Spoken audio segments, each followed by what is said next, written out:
आता पेट्रोलचा खर्च विसरा, घरी आणा इलेक्ट्रिक स्टायलिस्ट इलेक्ट्रिक गाडी।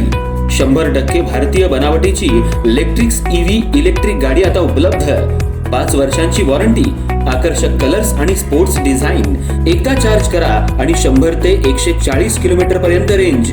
अत्याधुनिक सर्व्हिस सुविधा, लोन सुविधा सुद्धा उपलब्ध। आजच भेट द्या साई मोटर्स, किसान चौक, इचलकरंजी। संपर्क 93 73 27 57 52 किंवा 0230 299 77 66। नो पेट्रोल नो टेन्शन, इलेक्ट्रिकचा स्मार्ट पर्याय।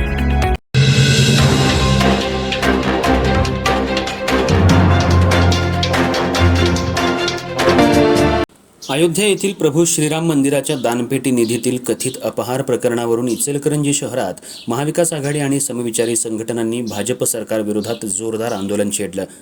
महात्मा गांधी पुतळा परिसरात निदर्शनं करत संबंधितांवर तातडीनं गुन्हे दाखल करण्याची आणि दोषींवर कठोर कारवाई करण्याची मागणी करण्यात आली। आंदोलनादरम्यान कार्यकर्त्यांनी घोषणाबाजी करत सरकारचा निषेध व्यक्त केला।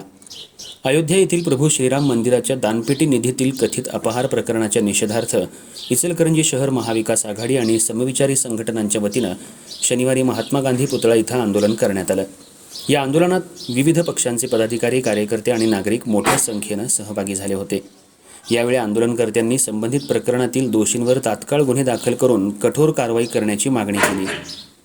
श्रीरामांच्या नावानं जमा झालेल्या दानराशीचा अपहार झाल्याचा आरोप करत अशा प्रकारांना सरकारनं पाठीशी घालू नये अशी भूमिका आंदोलकांनी मांडली।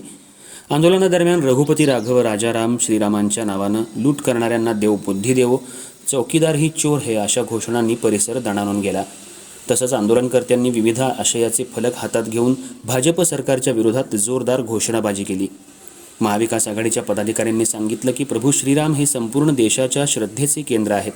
त्यांच्या नावानं भक्तांनी अर्पण केलेल्या दानराशीचा गैरवापर झाल्याचा आरोप अत्यंत गंभीर असून या प्रकरणाची निष्पक्ष चौकशी झाली पाहिजे। दोषी कोणत्याही पदावर अथवा पक्षात असला तरी त्याच्यावर कठोर कारवाई झाली पाहिजे अशी मागणी त्यांनी केली। त्यानंतर महात्मा गांधी चौकात असलेल्या श्री मारुती मंदिरात आरती करण्यात आली। त्यानंतर हे आंदोलन शांततेत आणि गांधीवादी पद्धतीनं पार पडलं। पोलिसांनी परिसरात बंदोबस्त ठेवला होता। आंदोलनानंतर संबंधित मागण्यांचं निवेदन प्रशासनाकडे देण्यात आलंय।